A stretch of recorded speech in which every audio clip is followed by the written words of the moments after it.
ngaho rero kabisa yewe namimbere amahoro stadium kabisa.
Ese tubaye ikaze kuri Amahoro Stadium kabisa, ibintu bimeze neza kabisa.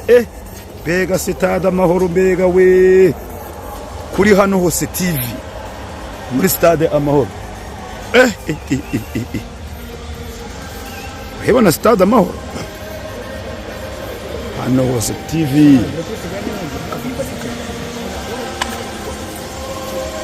Murabibona ngi VIP, VIP ahantu abanyamakuru bazajya baba bari. Yewe ga we ndabutobera ku kimoka. Yewe ga we dore we. Yes, tubaye ikaze kuri Amahoro Stadium kabisa, kuri hano hose TV. Twageze muri stade Amahoro, harimo kubakwa kabisa. Stade Amahoro yaruzuye mwimbere, dore nguko ukuntu imeze. Bayita hano hose TV. Hano hose TV y'abanyarwanda, ubyemere cyangwa ubyange, hano turi muri stade Amahoro. Murayibona? Yewe ga dore Visit Rwanda ariko. Murayibona hano hanga ukuntu iba bayibrandinga buri kanya. Company bita Suma. Dore ngiye kabisa. Yewe ga we. Dore. Kuri hano hose TV twabatembereye rwose muri stade Amahoro kabisa. Dore ni darapo y'igihugu muri televiziyo za rutura. Dore VIP, dore naho abanyamakuru bazajya baba bari. Abanyamakuru aho tuzaba tuba turi kabisa nga 5/5. Yewe gari. Bayita hano hose TV. Bwa mbere mu mateka hano hose TV gutembereje stade Amahoro, twibereye mu live. Namurumva ukuntu bimeze. Reka nkwereke ukuntu amatara yaka. Dore ukuntu yaka. Dore ukuntu agenda yaka. Urabibona? Reba ukuntu agenda yaka we. Dore we.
Yes, stade amahoro rero tukaba turayitashye hano kuri stade amahoro rwa Rutabura, ndamubona Rujugiro, ndamubona nanjye nkunda match ndahari, abo bita ba Feza barahari, ndabona abantu benshi bagiye batandukanye kabisa, abafana b'ikipe ya Sport batashye stade amahoro kabisa ku mugaragaro, ba Nyanza ndababona kabisa benshi kabisa, nababonye ni ibintu ubona ko ari byiza cyane kabisa, abafana ba Sport batashye stade amahoro kabisa, ubona ko ari ibintu byiza cyane rero. Kuri hano hose TV twasuye stade amahoro nkuko rwose mubibona, aho bita amarayika ndababona kabisa, n'umwe mu batekinisiye bagiye batandukanye, aho bita ba Queen bazamuda bande bose ndabona kabisa.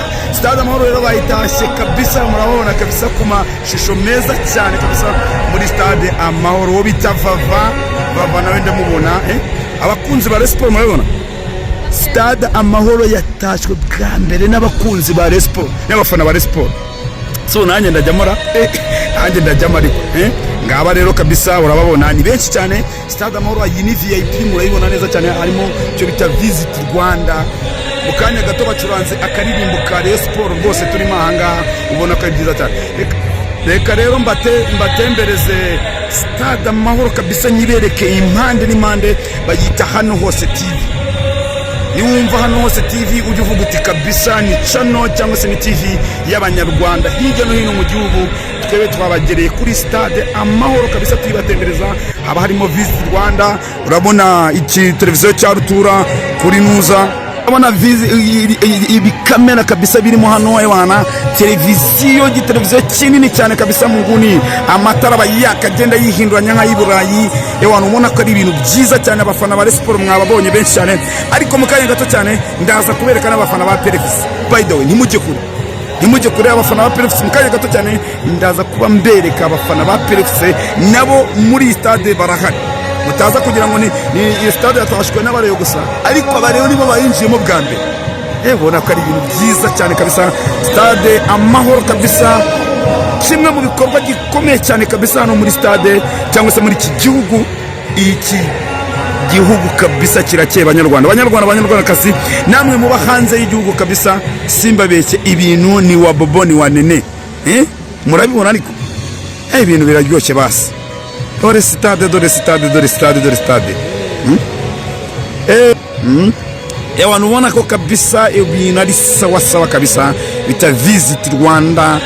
Abanyacyubahiro murabona ahantu bazajya baba bicaye, ariko murabona ahantu abanyacyubahiro bazajya baba bicaye, uzajya bafite ibihumbi 100, amadolari 100. Cyakoze tujye twemera rwose, ibintu ubona ko ari sawa cyane kabisa. Stade amahoro abafana bayitashye kabisa, bavuga ati bwa mbere mu mateka.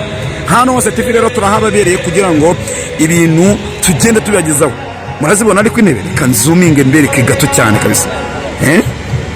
Ikintu cya mbere usangamo nicyo bita Visit Rwanda.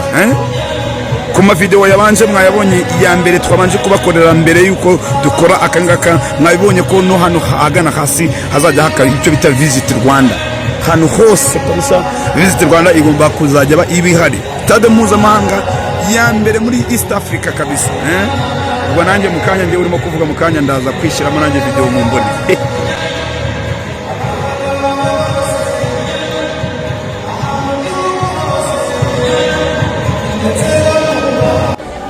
Stade amahoro ewana fresh kabisa, ewana mwabibonye, nanjye bakavuga gafashe kugira ngo bazavuga ngo sinagiye muri stade y'Inyange ya Sport, ewana ikundiro wayase wakinye, yani mandiri ahantu hose wayase kuro.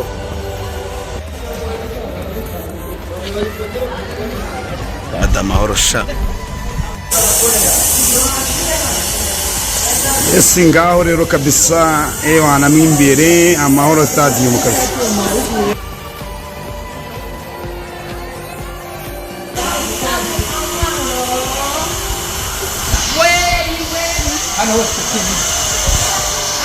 N'abafana b'ikipe y'PR twari turi kumwe kabisa muri stade amahoro, mutaza kugira ngo n'abafana ba Yesu gusa. Twari turi kumwe kabisa muri stade amahoro. Ewana kabisa, murabona abafana b'ikipe y'PR nabo barahari, nkuko nababwiye kabisa, abafana b'ikipe y'PR nabo bari bahari kabisa. Ngaba kabisa igategura kabisa.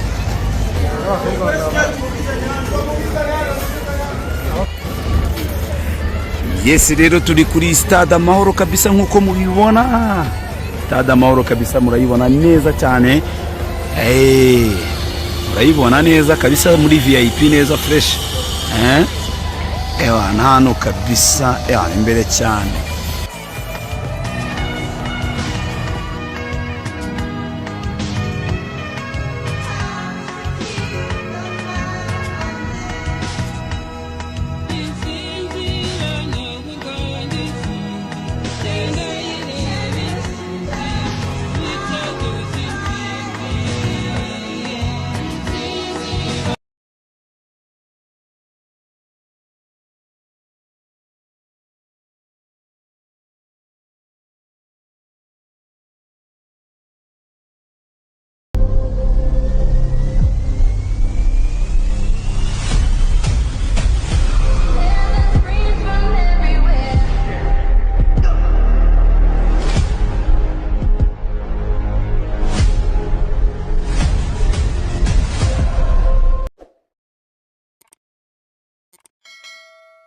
Gusaba gukoresha internet ya Mango 4G. Yes, ntucikwe n'aya mahirwe kuko ubu umukiriya mushya ari guhabwa gigabyte 10 zimara ukwezi kubuntu. Ikaze mwisi yabihebe muvuduko wa internet ntagereranywa kandi hendutse kuruta izindi mu Rwanda. Mango 4G. Ganisha bijya Mango 4G rikwegereye uhabwe sim card ya 4G na gigabyte 10 za internet zimara ukwezi kubuntu. I promotion iri gutangwa hose mu gihugu. Ikitonderwa, i promotion ni y'abakiriya bashya ku murongo wa Mango 4G.